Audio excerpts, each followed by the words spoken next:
because they are in the church and they are the gossipers.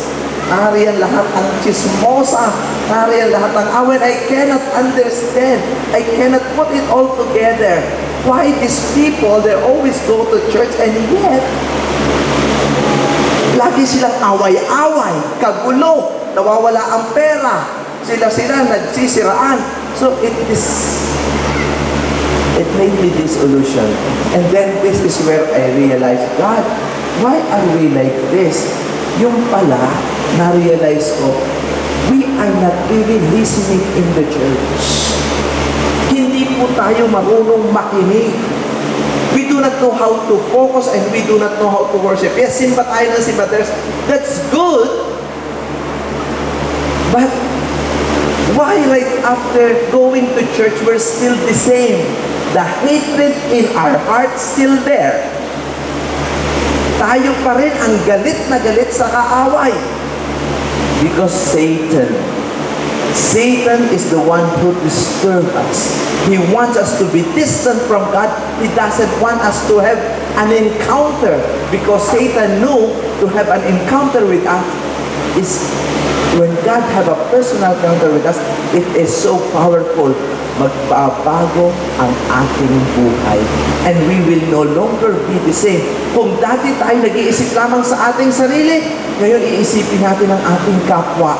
Kung dati ang iniisip lamang natin ay kung paano yumaman, now we will care for the poor. And kung dati po, we are full of anger and bitterness, mawawala ang galit. God is going to dictate that to you if you listen. The problem here is, pagpapasok po tayo ng simbahan, tayo po ay nagmamadaling lumabas. Sabi ko, mabuti na nga lang nagkaroon ng healing mass. Kung noon dati sa likod, gusto lagi nyo umupo. Ngayon lahat naman, ang problema ko sa aking misa, kung pwede gawin lahat, front views. God is so merciful.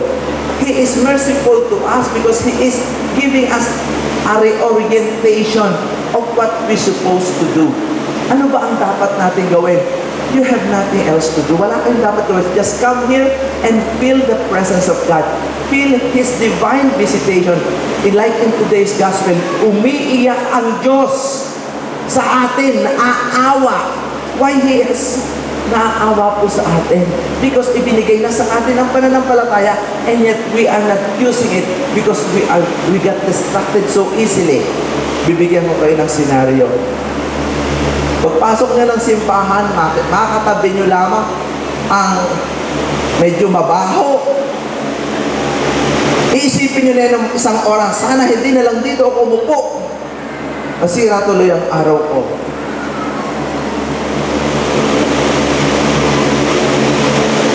Pagpasok nyo ng simbahan, nakasalubong nyo lang ang inyong kaaway, palaban sa politika. Ang sasabihin nyo, sana hindi na lang ako dyan dumaan, nasira tuloy ang araw ko. Buong misa, sira na. Natapos ang inyong pagsimba, walang narinig tungkol sa Diyos. Hindi nagbago ang ugali, mabigat pa rin ang dibdib. God never changed. Hindi po nagbago ang Diyos sa pagmamahal sa atin.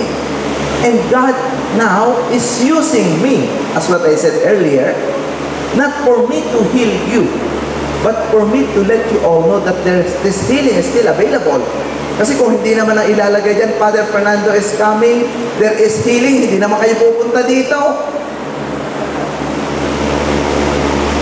Kung hindi naman nabasa nyo, napanood yata sa TV, hindi naman kayo magpupuyat, but God is using that to bring you back. Kasi awang-awa na ang Diyos. God knows your situation. Alam niya, kayo ay may cancer. Alam niya, kayo ay may takot sa dibdib. Alam niya, kayo may hika. God knows it all. But somehow, He wants His message to come across. Gusto po ng Diyos at Panginoon natin na makuha niyo ang mensahe. Ano ba ang mensahe? That we need to change. This is for our own good. Hindi po mabuti na tayo ay galit na galit sa ating kapwa. Hindi pwede na tayo hindi marunong magpatawad. Hindi po pwedeng tayo sinungaling. Mayabang, akala mo kung sino.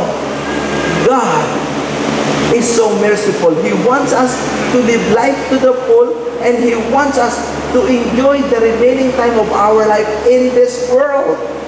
Gusto ng Diyos, awang-awa na siya sa atin. Pwede ba magbago ka na? Kasi nakakaawa na tayo. Hindi po tayo aasenso. Patuloy tayong magiging ganito. So, God is just using me to bring you back. Bakit? Sayang ang pananampalataya. Nandito na rin lang tayo sa simbahan. Make the use of our time. Nandito na rin lang tayo sa simbahan. Let us listen to what God is telling us. Give time to the Lord and encounter Him in the most powerful way. Pwede ba? Matuto tayong sumamba. Let us learn how to worship, because it's only in worshiping the Lord that we will experience His powerful presence. The presence of God is powerful. And God, through Jesus, He said in Matthew 28:20, I'll be with you till the end of time. And it is being realized every time we come together in the Eucharist. Yung pong altar, this celebration is a celebration of life, a celebration of healing, a celebration of forgiveness. And healing flows from here, from this altar, flows within you. I will tell you, pagkatapos po ng misang ito, your life will never be the same. Gagaling po tayo lahat sa ating mga karamdaman.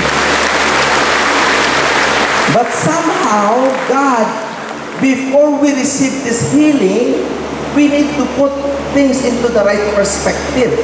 Kailangan isa-isahin ng Diyos yung mga kasinungalingan ating pinaniniwalaan.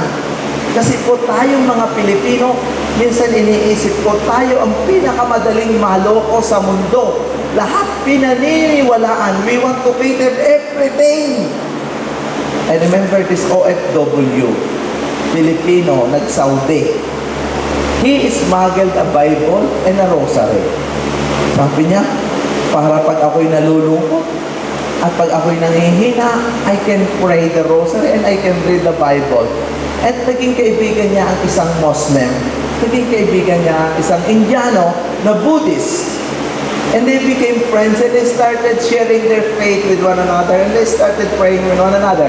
One day, this Muslim had an idea. Why don't we go in the top of the building and pray over there? Sabi ng Pilipino, okay, let's go. Sabi naman ng Indiano, when they were praying, I have a good idea.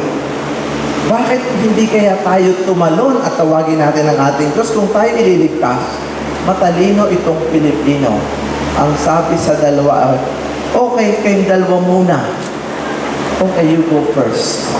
Sabi ng Muslim, nag-squat, nag-mantra. Tinawag si Allah, Allah, save me, tumalon, buhay. Sabi ng Pilipino sa Indiano, okay, ikaw naman, mamaya na ako. Nung Indiano naman, nagtirik ng incense, tinawag si Buddha, Buddha! Nakita ng Pilipino, buhay pa. Nung ang Pilipino na, may hawak na Biblia, may hawak na rosaryo. Tinawag si Jesus at si Mary. Jesus, Mary, kinabahan. Jesus, Mary, Allah, Buddha. Jesus, Mary, Allah, Buddha. Yun, namatay. We are laughing, but we are like that. In time of desperation, we supposed to cling to one God. Alone. Pero para sa atin, we cater everything basta gumaling. Maging sino ka man, basta gumaling. No. Do you really believe of that God who is Jesus, who died for you? Kung kayo'y talagang naniniwala, siya na lang. Because that God is powerful more than anyone else in this world. Do you believe? Do you believe what